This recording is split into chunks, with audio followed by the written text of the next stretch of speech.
Bismillahirrahmanirrahim. Assalamualaikum everyone. How are you all? I hope you all are fine. My name is Rifat Jahan and आज हम FSC Part 1 का chapter number 2 biological molecules का जो topic discuss करने जा रहे हैं वो है कार्बोहाइड्रेट्स।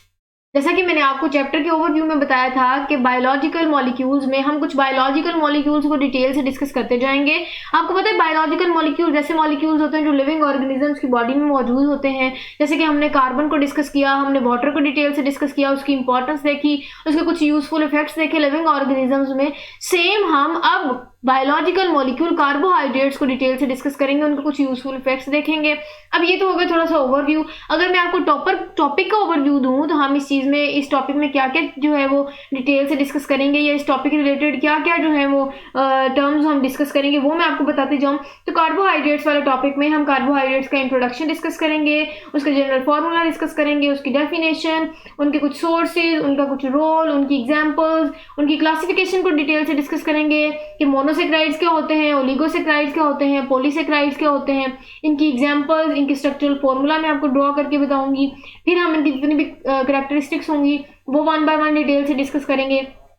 चलिए ये तो हो गया कुछ टॉपिक का ओवरव्यू कि इस टॉपिक में हमने कैसे जो है वो इसको कवर करना है, किन किन वे से इसको डिटेल से स्टडी करना है। अब इस एक और बहुत इंपॉर्टेंट बात बताने वाली कि जिस दिन हमारा ये कार्बोहाइड्रेट्स वाला टॉपिक कंप्लीट होगा, मैं उस दिन इस पूरे टॉपिक रिलेटेड जितने भी इंपॉर्टेंट एमसीक्यूज होंगे वो आपके साथ शेयर करूंगी ताकि आपकी एग्जाम पॉइंट ऑफ व्यू से बहुत अच्छी तैयारी हो जाए।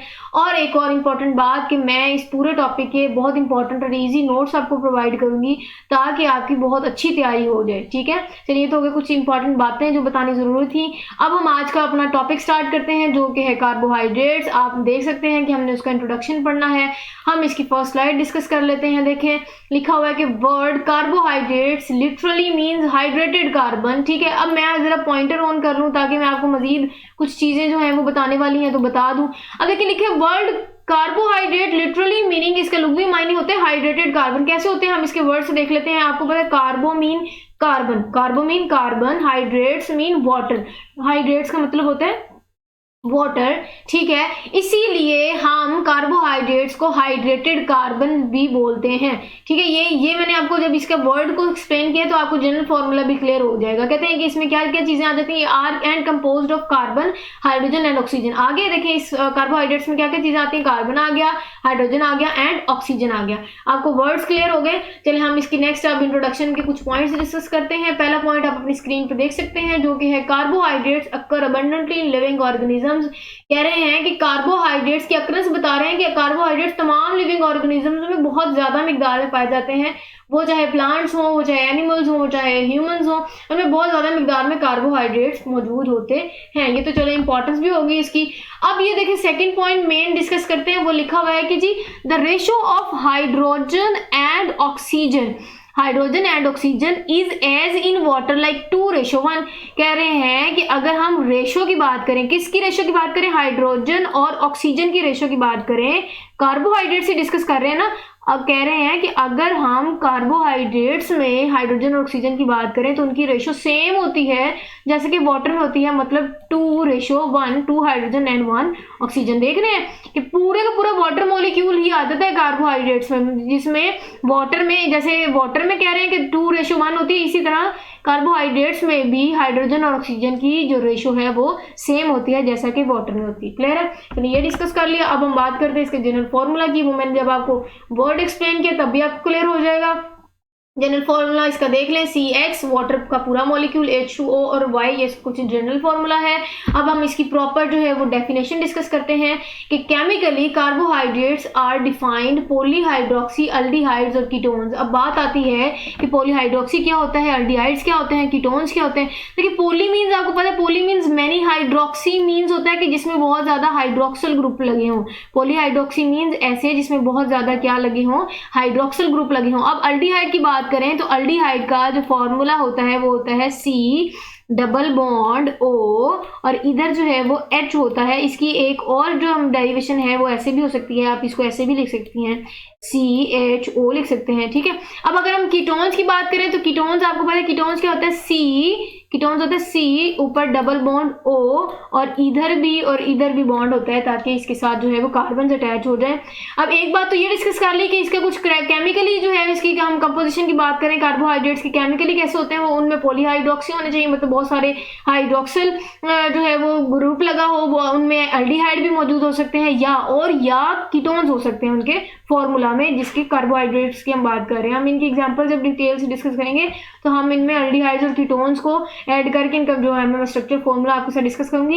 ये एक बात होगी। अब डेफिनेशन के दूसरे पोर्शन की तरफ आए, कहते हैं और complex substances which on hydrolysis. अच्छा, हाइड्रोलाइसिस का क्या मतलब होता है? हाइड्रोलाइसिस का मतलब होता है कि breakdown of compound in the presence of water.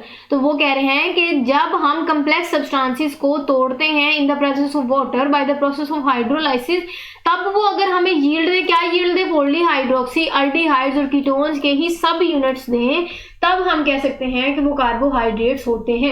ये कार्बोहाइड्रेट्स की डेफिनेशन भी हो सकती है, ये उसके करैक्टरिस्टिक्स भी हो सकते हैं कि कार्बोहाइड्रेट्स में पॉलीहाइड्रोक्सी, एल्डिहाइड और कीटोन्स मौजूद होने चाहिए। दूसरी बात कि जब हम कम्प्लेक्स सब्सटेंसेस को तोड़ें तो तोड़ें in the presence of water में, ये सोल्यूशन में जब हम तोड़ें तो वो by the process of hydrolysis हमें क्या चीजें दें? वो हमें पॉलीहाइड्रोक्सी, एल्डिहाइड और कीटोन्स के ही सब यूनिट्स दें, उसका हम कह सकते हैं कि वो कार्बोहाइड्रेट्स हैं।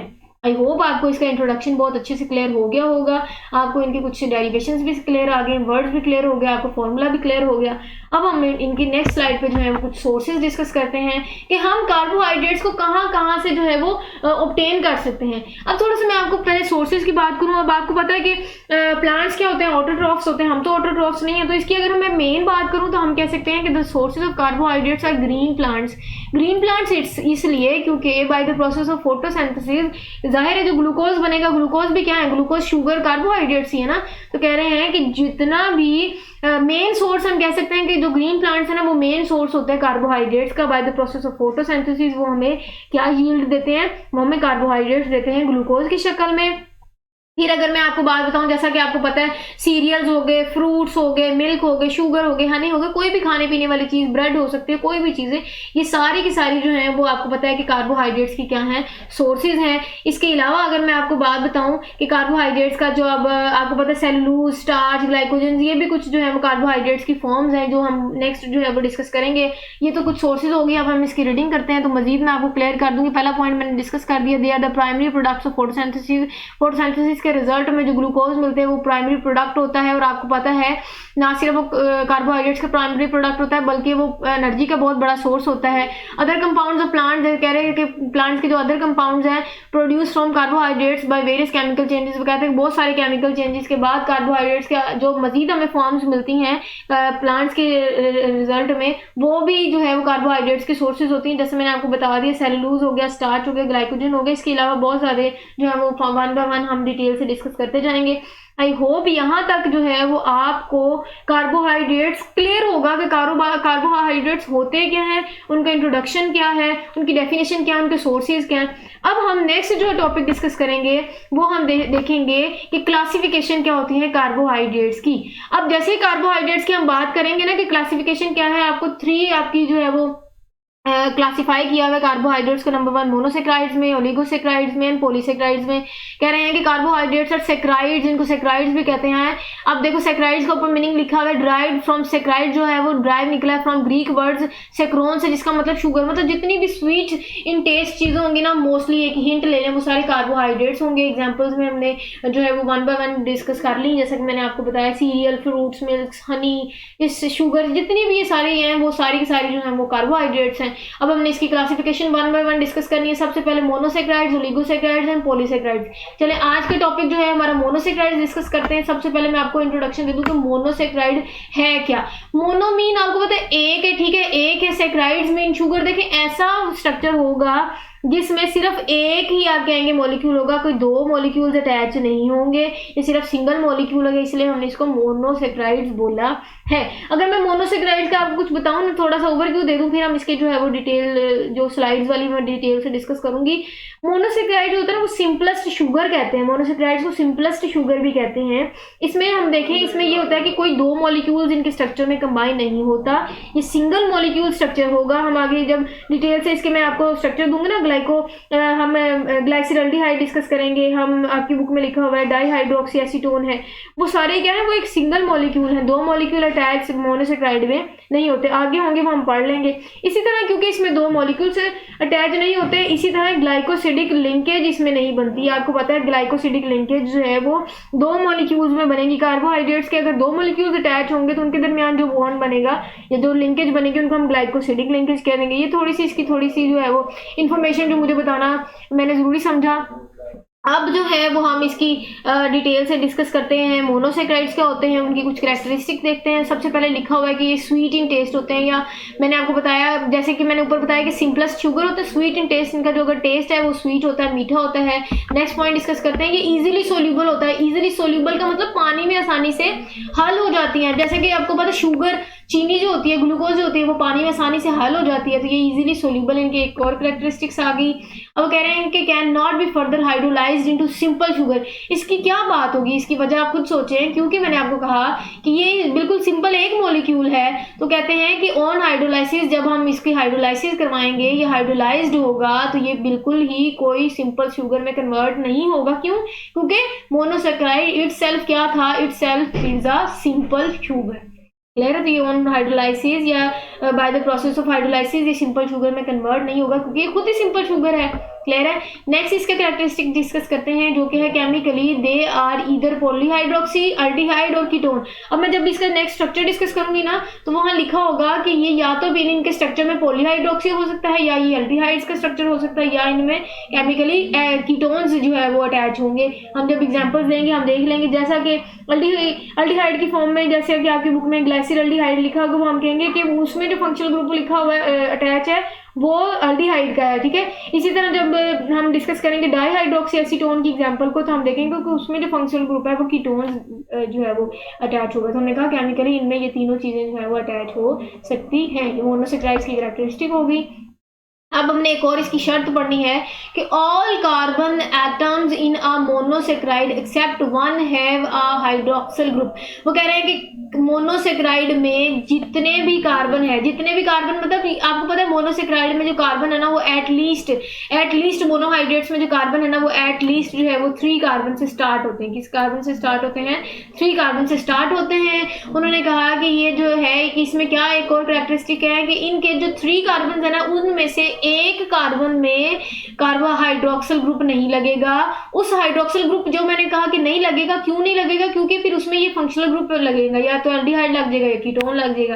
क्लियर है? उन 2 कार्बन के अलावा जो एक हमने कहा कि एक में तो हमने वो कुछ एल्डिहाइड लगा दिया, कीटोन लगा दिया, उसके अलावा जो 2 कार्बन बचेंगे उस 2 कार्बन में वो कह रहे हैं क्या लगा होगा? हाइड्रोक्सिल ग्रुप लगा होगा। ये मोनोसेक्राइड्स की कुछ कैरेक्टरिस्टिक्स हैं। जब मैं आपको स्ट्रक्चर डिस्कस करूंगी तब आपको ये सारी की सारी जो है वो क्लियर हो जाएंगी। कह रहे हैं कि the remaining carbon is either part of aldehyde group या कीटोन। मैंने आपको बता दिया कि अल्डिहाइड ग्रुप होगा या कीटोन ग्रुप होगा। इसकी ये केमिकली वाली लाइन भी आपको क्लियर हो गई कि इसमें 3 चीजें आ जाती हैं, पॉलीहाइड्रोक्सी 2, पॉलीमीन 2 ना कम, क्योंकि मोनोसेक्राइड इटसेल्फ 3 कार्बन से स्टार्ट हो रहा है, तो पॉलीहाइड्रोक्सी तो आ गया, एक से ज्यादा हाइड्रोक्सिल ग्रुप लगा होगा ना, तो कह रहे हैं कि पॉलीहाइड्रोक्सी भी होगा। हाँ, 2 में पॉलीहाइड्रोक्सी ग्रुप या आप कह सकते हैं हाइड्रोक्सिल ग्रुप लगा होगा, लेकिन एक में जो नहीं लगा होगा उसमें या तो अल्डिहाइड ग्रुप अटैच होगा या कीटोन ग्रुप अटैच होगा। उसको मैंने एग्जांपल आपको बता दिए हैं। नेक्स्ट हम देख लेते हैं, वो कह रहे हैं कि जी the sugar with aldehyde group, वो शुगर, अब एग्जांपल भी डिस्कस करेंगे अल्डिहाइड फॉर्म में, कहते हैं वो शुगर जिसके स्ट्रक्चर, केमिकल स्ट्रक्चर में अल्डिहाइड अटैच होगा या अल्डिहाइड ग्रुप लगा होगा, उसको हम अल्डो शुगर कहेंगे। नाम से आपको क्लियर है, अल्डिहाइड ग्रुप लगा हो तो अल्डो शुगर, और अगर किसी शुगर के साथ कीटो ग्रुप लगा होगा तो उसको हम कीटो शुगर बोलेंगे। इसकी एग्जाम्पल आगे जब हम पढ़ेंगे तो आपको मजीद क्लियर हो जाएगा।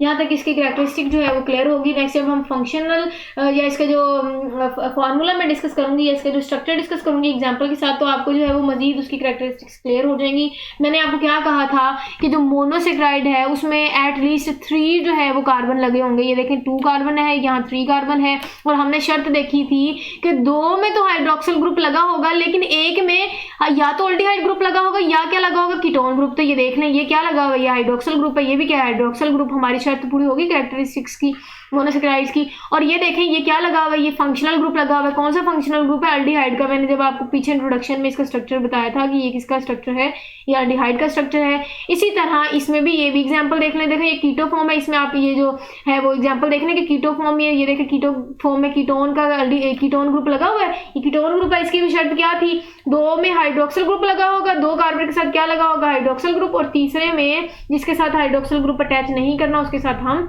अल्डिहाइड या कीटोन ग्रुप लगा सकते हैं। यहाँ हमने अल्डिहाइड लगा दिया, यहाँ हमने कीटोन लगा दिया। ये 2 स्ट्रक्चर आपकी बुक में ड्रॉ किए हुए थे। अब इन 2 स्ट्रक्चर्स की अगर मैं बात करूं, अच्छा इनकी अगर मैं मॉलिक्यूलर फार्मूला की बात करूं तो इनके मॉलिक्यूलर फार्मूला सेम है। क्या सेम है, C कितने हैं इनमें, C3 है, ठीक है, और H कितने हैं, हाइड्रोजन इसमें कितने लगे हुए हैं, मैं आपको बताती हूँ। हाइड्रोजन जो है वो इसमें 6 लगे होंगे, और ऑक्सीजन कितने होंगे, ऑक्सीजन जो है वो इसमें 3 लगे होंगे, क्योंकि माउस यूज करके लिखना पड़ता है, इसलिए प्रॉपर जो है वो लिखा नहीं जाता। आई होप आपको समझ आ जाएगी कि मैं क्या कहना चाह रही हूँ, ये क्या लिखना चाह रही हूँ। देखिए अगर ये तो मैंने इसकी मॉलिक्यूलर फार्मूला की बात की, किसकी मॉलिक्यूलर फार्मूला की बात की, इन दोनों की मॉलिक्यूलर फार्मूला की बात की कि इन दोनों में कार्बन के नंबर क्या है, 3 हैं, एंड हाइड्रोजन के नंबर क्या है, आप काउंट करेंगे तो कितने होंगे, 6 होंगे, और हम ऑक्सीजन की बात करें तो कितने ऑक्सीजन है, इनमें 3 ऑक्सीजन है। क्लियर है, तो इनके दोनों का मॉलिक्यूलर फार्मूला हम कहेंगे कि सेम होगा। हाँ, स्ट्रक्चरल फार्मूला डिफरेंट होगा, इसीलिए ये दोनों आपस में क्या है, ये दोनों आपस में आइसोमर्स हैं, ये दोनों आपस में क्या है, आइसोमर्स हैं। अब इसमें अल्डिहाइड फॉर्म लगे हुए तो इसकी एग्जांपल जो है इसको हम ग्लाइसिरल्डिहाइड लिखे है आपकी बुक में, और दूसरा जो स्ट्रक्चर मैंने डिस्कस किया कीटो फॉर्म वाला, उसको हम डाईहाइड्रोक्सी एसीटोन कहते हैं। आई होप आपको क्लियर हो गया होगा ये स्ट्रक्चर। अब हम जो है इसकी फर्दर जो कैरेक्टरिस्टिक्स रह गए हैं वो हम डिस्कस करते हैं। इन नेचर में monosaccharides with 3 to 7 carbon atom are found. कह रहे हैं कि इसकी एक और कैरेक्टरिस्टिक्स है कि ये मोनोसेक्राइड की जितनी भी एग्जांपल्स है ना उसमें कार्बन या तो 3 से स्टार्ट होगा और एंड होगा 7, इससे ज्यादा नेचर में एटलीस्ट एग्जिस्ट नहीं करते। ठीक है, 3 वाला तो हमने डिस्कस कर लिया, अल्डिहाइड वाली फॉर्म भी में भी देख लिया, और 3 कार्बन को हमने कीटो फॉर्म में भी देख लिया। मैक्सिमम वो कहते हैं कि 7 कार्बन तक ये बात जाती है, इससे ज्यादा 8 में नहीं जाती है। इसकी एक और कैरेक्टरिस्टिक होगी, क्यों नहीं जाती, यहाँ तक क्या जाती है, क्या डिटेल है, वो हम जो है वो डिस्कस करते हैं। अब मजीद क्योंकि मैंने कहा ये स्टार्ट ही 3 से कार्बन हो रहा है, इसलिए यहाँ जो है वो ट्रायोसिस लिखा हुआ है। इसी तरह हम टेट्रोसिस भी डिस्कस करेंगे, पेंटोसिस, हेक्सोसिस एंड हेप्टोसिस डिस्कस करेंगे, विद कार्बन नंबर जो है वो इंक्रीज करेंगे। हेप्टोसिस तक क्यों गए, क्योंकि आपको पता है कि कार्बन 3 से स्टार्ट होकर 7 तक जाएगा। इसी तरह ट्रायोसिस से हेप्टोसिस तक का जो होगा डिटेल स्ट्रक्चर हम डिस्कस करते जाएंगे, उसकी कुछ एग्जांपल्स भी देखेंगे। ट्रायोसिस आपकी बुक में लिखा है कि ये स्मॉलेस्ट कार्बोहाइड्रेट है, लेकिन मैंने आपको कहा कि 2 कार्बन वाला तो मौजूद ही नहीं है नेचर में। स्टार्ट ही किससे हो रहा है, कार्बोहाइड्रेट्स का जो स्ट्रक्चर है सबसे छोटा जो है वो कार्बन 3 से स्टार्ट हो रहा है।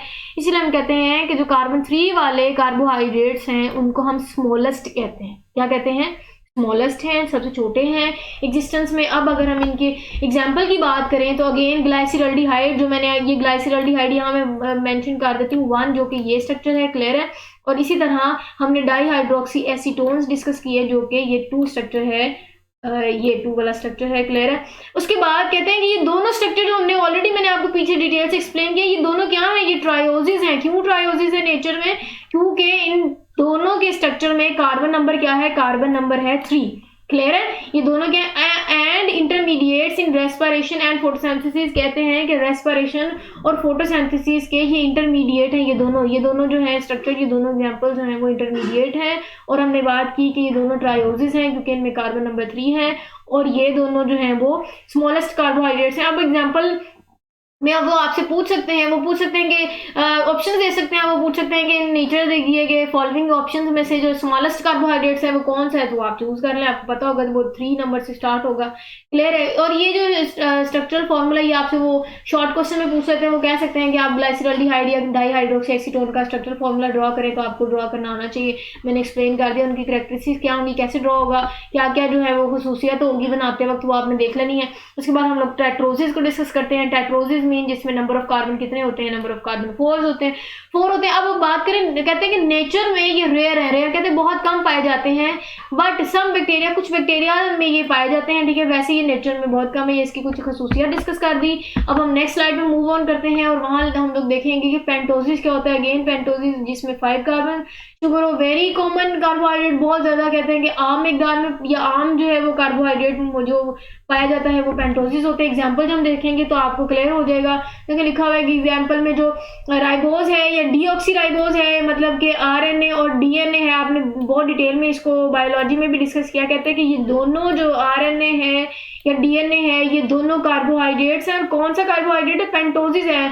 क्यों पेंटोसिस है? क्योंकि इसमें नंबर ऑफ जो है वो कार्बन 5 है, और ये कॉमन कार्बोहाइड्रेट्स आपको पता है बहुत ज़्यादा मिकदार में या आम तौर पे भी पाया जाता है। पेंटोसिस भी क्लियर, एग्जांपल भी देख ली। अब हम हेक्सोसिस देखते हैं। 3 कार्बन से 7 कार्बन तक का हम डिटेल से स्ट्रक्चर भी डिस्कस करेंगे, उनकी खसूसियात भी डिस्कस करेंगे, उनकी एग्जांपल्स भी देखेंगे। 5 तक होगी। 6 डिस्कस करते हैं। हेक्सोसिस मतलब जिसमें नंबर ऑफ कार्बन कितने लगे हों बेटा? 6 नंबर ऑफ कार्बन लगे हों। From biological point of view कहते हैं कि अगर हम बायोलॉजिकल पॉइंट ऑफ व्यू से बात करें तो मोस्ट इंपॉर्टेंट हेक्सोसिस जो बहुत ज्यादा इंपॉर्टेंट है वो ग्लूकोज है। आपको पता है ग्लूकोज का स्ट्रक्चर फॉर्मूला आप सबको पता होगा, C6H12O6 होता है। C6 का मतलब कि वो हेक्सोसिस हो गया, ठीक है। और अगेन ग्लूकोज है, शुगर ही है ना ये भी, तो ये क्या है? ये एक कार्बोहाइड्रेट है। ये क्या है? एक कार्बोहाइड्रेट है। और इसका ग्लूकोज की बात करें, एक और इसमें जो है वो इन्होंने कैरेक्टरिस्टिक डिस्कस किया कि जो ग्लूकोज होता है वो एल्डोज शुगर होता है। अच्छा, अब एल्डोज शुगर के हमने पीछे डिस्कस किया था इसके कैरेक्टरिस्टिक्स में, मोनोसेक्राइड्स में, कि एल्डोज शुगर ऐसी शुगर जिसमें एल्डिहाइड ग्रुप होगा। जब हम ग्लूकोज का स्ट्रक्चरल फॉर्मूला देखेंगे, डिस्कस करेंगे, नेक्स्ट आएगा तो मैं आपको दिखाऊंगी कि ग्लूकोज के स्ट्रक्चरल फॉर्मूला में एल्डिहाइड ग्रुप होगा, इसीलिए हम ग्लूकोज को एल्डोज शुगर भी कहते हैं। और ये जो है एमसीक्यूज पॉइंट ऑफ व्यू से भी इंपॉर्टेंट है। हेक्सोसिस क्लियर हो गया, हेक्सोसिस की एग्जांपल देख ली। अब हम हेप्टोसिस डिस्कस करेंगे जो कि मोनोसेक्राइड की लास्ट कैरेक्टरिस्टिक थी कि 7 कार्बन तक ही ये जा सकता है। हेप्टोसिस कहते हैं कि are very rare in nature, बहुत ज्यादा कम मिकदार में। आपने देखा होगा ग्लूकोज तक तो 6 तक तो हमने देखा होगा, 7 में वो कहते हैं बहुत रेयर पाया जाता है। इंटरमीडिएट प्रोडक्ट है ड्यूरिंग फोटोसिंथेसिस के रिजल्ट में जरूर वो कहते हैं कि कहीं ना कहीं मौजूद होता है। वैसे नेचर में क्या होता है? वैसे नेचर में बहुत रेयर मिकदार में मौजूद होता है। इसके जनरल फार्मूला की बात करें, किसके जनरल फार्मूला की बात करें? हम मोनोसेक्राइड की जनरल फार्मूला की बात करें। कहते हैं कि CH2O। अब नंबर ऑफ N जो है वो वेरी करेगा, आपको पता है वो नंबर ऑफ N जो है वो कार्बन नंबर वेरी करेगा। 3 हो सकता है, 4 हो सकता है, 5, 6, 7 कोई भी हो सकता है, तो ये वेरी कर सकता है, इसलिए ये जनरल फार्मूला है। अब हम अगर इसके कुछ स्ट्रक्चर्स की बात करें, इनके स्ट्रक्चरल फार्मूला की बात करें, तो वो कह रहे हैं कि देखिए अब ये आपकी बुक में लिखा हुआ राइबोज है और ग्लूकोज है, ठीक है। राइबोज है, आपको पता है कि 1, 2, 3, 4, 5 कार्बन शुगर होती है, ठीक है। इसी तरह हम इसको पेंटोज शुगर भी कहते हैं। क्या बोलते हैं? Pentose sugar. इसी तरह दूसरा स्ट्रक्चर आप ग्लूकोज का देखें, आपको पता है ग्लूकोज में हमने पीछे देखा कि वो नंबर ऑफ कार्बन उसमें कितने होते हैं? 6, क्योंकि ग्लूकोज क्या है? ग्लूकोज एक हेक्सोसिस है, क्योंकि इसमें नंबर ऑफ कार्बन क्या होते हैं? 6 होते हैं, इसीलिए जो ग्लूकोज है वो एक हेक्सोज शुगर है। और पेंटोज में जो है वो या राइबोज जो है वो पेंटोज शुगर है, क्योंकि उसमें नंबर ऑफ कार्बन कितने होते हैं? नंबर ऑफ कार्बन 5 होते हैं, ठीक है। अब मैंने एक और बात आपको बताई थी, मैंने कहा था कि जो ग्लूकोज है वो क्या है? ग्लूकोज एक अल्डो शुगर है। क्यों? क्योंकि उसमें क्या फॉर्मूला लगा होता है? फंक्शनल ग्रुप क्या लगा होता है? अल्डिहाइड लगा होता है, इसीलिए उस शुगर को हमने अल्डोज शुगर कहा, ठीक है। ये स्ट्रक्चर क्लियर हो गया। आपको मैंने नंबर ऑफ जो है कार्बन बता दिए, हमने इसका स्ट्रक्चर देख लिया। अब हम जो नेक्स्ट स्ट्रक्चर डिस्कस करेंगे, मैंने एक बात कही थी कि जितने भी हम स्ट्रक्चर्स को डिस्कस करेंगे वो नंबर ऑफ, तो मैंने बता दिया 3 to 7 वेरी करेगा। 7 तो बहुत रेयर है। इसी तरह हमने 3 वाली एग्जांपल भी देख ली थी, ठीक है। मैंने 5 वाली भी डिस्कस कर दी और मैंने 6 वाली भी डिस्कस कर दी। 4 और 7 कार्बन वाले जो है वो हमने कहा कार्बोहाइड्रेट बहुत रेयर है, वो हमने डिस्कस नहीं किया। आपकी बुक में जो डिस्कस किए थे वो मैंने आपको बता दिए। अब जो नेक्स्ट पॉइंट हमने डिस्कस करने हैं वो कुछ ये हैं, कह रहे हैं कि most of the monosaccharides form a ring structure when in solution. एक बात मैं बता दूं कि जितने भी मोनोसेक्राइड है वो वैसे तो चेन स्ट्रक्चर है, स्ट्रेट चेन स्ट्रक्चर है, ठीक है। लेकिन कहते हैं कि जब भी हम मोनोसेक्राइड्स को सॉल्यूशन में ऐड करते हैं या वाटर में ऐड करते हैं तो वो कौन सा स्ट्रक्चर ले लेता है? वो रिंग स्ट्रक्चर में कन्वर्ट हो जाता है। किस स्ट्रक्चर में कन्वर्ट होता है? रिंग स्ट्रक्चर में। अब ऊपर आप लोग स्टेट चेन देख सकते हैं, ये मोनोसेक्राइड वैसे है, ठीक है, विदाउट सॉल्यूशन। अब अगर हम इन मोनोसेक्राइड्स को सॉल्यूशन में ऐड करेंगे तो उन्होंने क्या स्ट्रक्चर ले लिया? रिंग स्ट्रक्चर ले लिया, ठीक है। अब यहाँ एक और इंपॉर्टेंट बात बताने वाली ये है कि आपसे शॉर्ट क्वेश्चन पूछ लेते हैं। शॉर्ट क्वेश्चन क्या पूछते हैं? वो ये पूछ सकते हैं कि वो पूछ सकते हैं राइबोज और ग्लूकोज का स्ट्रेट चेन स्ट्रक्चर भी बनाएं, या वो कह सकते हैं कि राइबोज और ग्लूकोज का रिंग स्ट्रक्चर बनाएं। तो आपको ये दोनों स्ट्रक्चर जो है वो आने चाहिए। मैं थोड़ा सा रिंग स्ट्रक्चर एक्सप्लेन कर दूं, फिर उसके बाद हम इसकी एग्जांपल्स को वो रीड कर लेंगे। देखिए रिंग स्ट्रक्चर की बात करें तो कह रहे हैं कि देखिए ये अगेन वही स्ट्रक्चर, ये राइबोज वाला स्ट्रक्चर ही है लेकिन रिंग फॉर्म में है, ये ग्लूकोज वाला स्ट्रक्चर है लेकिन रिंग फॉर्म में है। कहते हैं कि ये जो स्ट्रक्चर है ना, इस स्ट्रक्चर को हम कहते हैं फुरानोज कहते हैं। इसी तरह जो ये है इसको पायरानोज कहते हैं। तो कहते हैं कि ये जो स्ट्रक्चर है इसलिए हम इसको राइबोफ्यूरानोज बोलते हैं, और इस स्ट्रक्चर को हम, क्योंकि ये ग्लूकोज का स्ट्रक्चर है इसलिए इसको हम ग्लूकोपायरानोज भी बोलते हैं। अगर वो आपको कह सकते हैं कि राइट द स्ट्रक्चर ऑफ राइबोफ्यूरानोज, या फिर वो कह सकते हैं right the structure of glucopyranose, तो आपने कंफ्यूज नहीं होना। वो ये कहना चाह रहा होगा कि राइबोज का रिंग स्ट्रक्चर बनाए या ग्लूकोज का रिंग स्ट्रक्चर बनाए, आपको आना चाहिए। आप जो है वो 3 नंबर पे इसका ऑक्सीजन जो है वो हाइड्रोक्साइड ग्रुप चेंज करने, ये सारा स्ट्रक्चर जो है वो आप डिटेल से देख लें। अब हम इसकी एग्जांपल की बात करते हैं। लिखा हुआ है कि ribose will form a 5 cornered ring. हमने डिस्कस कर दी नीचे कितनी कॉर्नर्ड रिंग बन रही, 5 कॉर्नर्ड रिंग बन रही, तो ये काउंट कर लेते हैं 1 2 3 4, एंड ये जो ऑक्सीजन लगा हुआ है ये 5 कॉर्नर्ड रिंग है। इसको हमने राइबोफ्यूरानोज भी बोल दिया। वेयर एज वो कह रहा है कि वेयर एज ग्लूको लिखना था, विल फॉर्म, या फिर आप कह सकते हैं कि ग्लूकोज इधर लिखना था। ग्लूकोज विल फॉर्म कहते हैं कि ग्लूकोज 6 रिंग स्ट्रक्चर देता है। इसी तरह हम इसको ग्लाइकोप्यूरानोज या पायरानोज भी बोलते हैं। आप इसका स्ट्रक्चर देख लेते हैं। देखें इसके कितने रिंग, इसके कितने कॉर्नर बन रहे हैं ग्लूकोज का, 1 2 3 4 5 6 है ना। ये ग्लूकोज 6 कॉर्नर रिंग बनाता है, राइबोज 5 कॉर्नर रिंग बनाता है, और हमने इसको देख लिया डिटेल से। मैंने आपको बता दी, शॉर्ट पॉइंट ऑफ व्यू से भी आ जाता है। अब हम इसकी नेक्स्ट बात करते हैं। देखें डिफरेंशिएट भी पूछ सकते हैं वो आपसे, ये आप उसमें ये चीज डिटेल भी ऐड कर सकते हैं। आप उसका स्ट्रक्चर भी पूछ सकते हैं, वो सिंपल आपसे स्ट्रक्चर भी पूछ सकते हैं। अब हमने जो है वो ग्लूकोज के कुछ इंपॉर्टेंट पॉइंट डिस्कस करें, जो कि आपको पता है ग्लूकोज जो है वो एक बहुत इंपॉर्टेंट मोनोसेक्राइड है। हम इसको कुछ जो है वो आपकी बुक में लिखी हुई है डिटेल, या आप कह सकते हैं इसके कुछ कैरेक्टरिस्टिक्स लिखे वो डिस्कस करते हैं। ग्लूकोज आपको पता है कि हेक्सोज शुगर है।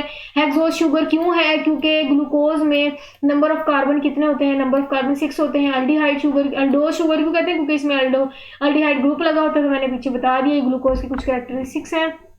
अब लिखा हुआ इट्स फॉर्मूला इज, आपने देखा होगा C6H12O6 इसका फॉर्मूला है ग्लूकोज का। और कहते हैं कि फ्री फॉर्म में बात करें तो ये ग्लूकोज जो है वो तमाम फ्रूट्स में मौजूद होती है, ठीक है।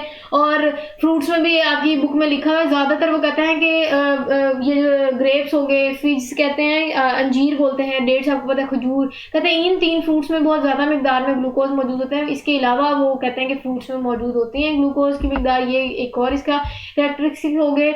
अब एक और इसकी खसूसियत वो ये है कि कहते हैं कि हमारे ब्लड में भी अगर हम ग्लूकोज की, आपने पता है वो हम कहते हैं कि जी हम देखते हैं कि ब्लड का सैंपल लिया, हम देखते हैं कि इसमें शुगर ग्लूकोज कितनी है, ठीक है, ग्लूकोज लेवल चेक करते हैं। वो एक्चुअली हमारे ब्लड में भी कहते हैं कि ना सिर्फ फ्रूट्स में बल्कि हमारे ब्लड में भी क्या मौजूद होती है, ग्लूकोज मौजूद होती है। उसमें कितनी ग्लूकोज होती है वो हम कहते हैं नॉर्मली हमारे ब्लड में 0.08% ग्लूकोज मौजूद होती है। क्लियर है। नेक्स्ट पॉइंट डिस्कस करते हैं। कहते हैं कि in combined form glucose is found in many disaccharides and polysaccharides. लेकिन अगर हम सिंगल फॉर्म में बात करें तो हम मोनोसेक्राइड कहते हैं कि जरूरी नहीं कि ग्लूकोज मोनोसेक्राइड फॉर्म में भी एग्जिस्ट करे, वो डाइसेक्राइड या पॉलीसेक्राइड फॉर्म में भी एग्जिस्ट कर सकते हैं। हाँ, वो अटैच होते जाए with the help of linkage, जो कि ग्लाइकोसिडिक लिंकेज होता है, तो ये एग्जिस्टेंस कर सकते हैं, ग्लूकोज के कंबाइन कर सकते हैं। इसका नेक्स्ट पॉइंट डिस्कस करते हैं, जो कि आपकी बुक में लिखा हुआ है कि स्टार्च, सेलुलोज एंड ग्लाइकोजन जब ये यील्ड देते हैं ग्लूकोज ऑन कंप्लीट हाइड्रोलाइसिस, वो कहते हैं कि ये सारे के सारे जब हम इनकी हाइड्रोलाइसिस करवाते हैं तो वो हमें ग्लूकोज देते हैं। ये कुछ ग्लूकोज के हमने इंपॉर्टेंट पॉइंट्स इस स्लाइड में डिस्कस किया। आई होप आपको समझ आ गई होगी। ग्लूकोज आपको पहले भी आपने प्रीवियस क्लासेस में भी डिस्कस किया। ये कुछ जो है वो परसेंटेज जो है वो MCQ पॉइंट ऑफ व्यू से देखने वाली, वो आप देख लीजिएगा। नेक्स्ट हम ग्लूकोज की एक और इम्पॉर्टेंट जो है वो चीज़ डिस्कस करते हैं, जो कि हम इसको फोटोसिंथेसिस की जो हमने देखना है फॉर्मूले से भी हम इसको डिटेल से डिस्कस करेंगे। लिखा हुआ है कि जी glucose is naturally produce in green plants. आपको पता है ग्लूकोज जो है ग्रीन प्लांट्स में बनता है by the process of photosynthesis. कहते हैं कि which take carbon dioxide from air. आपको पता है कि फोटोसिंथेसिस के प्रोसेस में पौधे क्या करते हैं कि हवा से या माहौल से कार्बोहाइड्रेट्स लेते हैं, पानी लेते हैं फ्रॉम सोइल, और क्या बनाते हैं, ग्लूकोज बनाते हैं। इसकी मैं आपको जो है वो इसका फॉर्मूला बताऊंगी, तो आपको पता है कि ग्लूकोज का फॉर्मूला क्या होता है, या फोटोसिंथेसिस का जो रिएक्शन है वो हम कह सकते हैं कि फोटोसिंथेसिस का रिएक्शन होता है CO2 या कार्बन डाइऑक्साइड 6 एंड वाटर भी 12 होता है, और आफ्टर रिएक्शन ये ग्लूकोज बना, ठीक है, ग्लूकोज बना, वाटर मॉलिक्यूल बना और ऑक्सीजन बना, ठीक है, वाटर है ये ऑक्सीजन है। इन the presence of light reaction या लाइट एनर्जी एंड क्लोरोफिल, ये जो है वो फोटोसिंथेसिस का रिएक्शन लिखा हुआ है। कहते हैं कि हमने ऊपर बात की ना कि ग्लूकोज जो है वो ग्रीन प्लांट्स यील्ड करते हैं bye the process of photosynthesis. कैसे, वो हमने देख लिया कि वो कार्बन डाइऑक्साइड और वाटर और सनलाइट और क्लोरोफिल की मौजूदगी में क्या बनाते हैं, ग्लूकोज। ये आपने बेसिक फोटोसिंथेसिस का रिएक्शन ऑलरेडी पढ़ा होगा, ये इसकी हमने कुछ देख लिया अकरेंस की ग्लूकोज इस फॉर्म में भी हमें जो है वो नेचर में मौजूद होती है। ग्लूकोज अगेन एक कार्बोहाइड्रेट है, तो हम कार्बोहाइड्रेट को ही डिस्कस कर रहे हैं। The energy consumed in this process is provided by sunlight. हमने देख लिया कि हम किस लाइट एनर्जी सनलाइट जो है उसको देते हैं। इस प्रोसेस को हम फोटोसिंथेसिस कहते हैं। आपने ऑलरेडी जो है वो आपको पता ही है फोटोसिंथेसिस क्या होता है। चलें जी, आज का हमारे लेक्चर का लास्ट जो है वो कुछ टॉपिक या कुछ पॉइंट्स हमने डिस्कस करने हैं, जो कि है the synthesis of 10 gram glucose takes 700 या 717.6 kilo calorie of sun solar energy. MCQ point of view से इंपॉर्टेंट है। कहते हैं कि अगर हमने 10 ग्राम शुगर बनानी है by the process of photosynthesis, अगर हमने फोटोसिंथेसिस के रिजल्ट में 10 ग्राम हमें शुगर बनानी है, तो हमें सोलर एनर्जी या सनलाइट एनर्जी कितनी यूटिलाइज करनी पड़ेगी, कितनी चाहिए होगी, वो यहाँ जो है वो हमने इसकी देख ली डेरिवेशन की कितनी हमें अमाउंट चाहिए होगी, वो हमने यहाँ देख ली। अब लास्ट इसका पॉइंट डिस्कस करते हैं। ये एमसीक्यू पॉइंट ऑफ व्यू से स्टेटमेंट जरूरी है, इसलिए मैंने हाईलाइट भी किया और इसको आप देख लीजिएगा। कहते हैं कि this energy is stored in glucose. ये जो एनर्जी है सोलर एनर्जी या जितनी एनर्जी हमने देख ली किलो कैलोरी, वो कितनी, वो ये सारी एनर्जी कहाँ स्टोर होती है? ग्लूकोज में स्टोर हो जाती है। Glucose molecule as chemical energy and become available in all organism which is it oxidise in the body. आपको पता है हम ग्लूकोज जो है सोलर एनर्जी है वो ग्लूकोज में स्टोर हो जाती है केमिकल एनर्जी की फॉर्म में। वो हम लिविंग ऑर्गेनिजम्स या ऑल ऑर्गेनिज्म यूटिलाइज करते हैं और हमारी बॉडी में वो बहुत बड़ा ग्लूकोज जो है वो एक एनर्जी का सोर्स है। क्लियर हो गए यहाँ तक? आई होप आपको बहुत अच्छे से समझ आई होगी। आज के हमने टॉपिक में कार्बोहाइड्रेट्स को डिस्कस किया। कार्बोहाइड्रेट्स के मैंने आपको कुछ इंपॉर्टेंट आप कह सकते हैं कि मैंने इंट्रोडक्शन दिया आपको, फिर मैंने क्लासिफिकेशन में हमने आज फर्स्ट क्लासिफिकेशन डिस्कस की जो कि थे मोनोसेक्राइड, उसके स्ट्रक्चर्स भी डिस्कस कर दिए, उनकी कैरेक्टरिस्टिक्स भी डिस्कस कर दिए। एक एग्जांपल हमने ग्लूकोज ली, उसको बहुत डिटेल से भी हमने डिस्कस कर दिया, उनके कुछ कैरेक्टरिस्टिक्स मैंने डिटेल से डिस्कस किए। यहाँ तक का आज का टॉपिक हमारा कंप्लीट हुआ। नेक्स्ट जो है वो मैं अपनी वीडियो में आपके साथ ओलिगोसेक्राइड जो है वो डिटेल से डिस्कस करूँगी। आई होप आपको बहुत अच्छे से समझ आई होगी। हमने इस टॉपिक में जितने शॉर्ट क्वेश्चन इंपॉर्टेंट थे, जितने इंपॉर्टेंट एमसीक्यूज थे वो मैंने मेंशन कर दिए, नोट्स भी आपको मिल गए। आप आई होप आपके लिए ये सारे बहुत हेल्पफुल होंगे। अपना बहुत सारा ख्याल रखिएगा, दुआओं में याद रखिएगा। मुझे दीजिए इजाज़त। अल्लाह हाफिज़।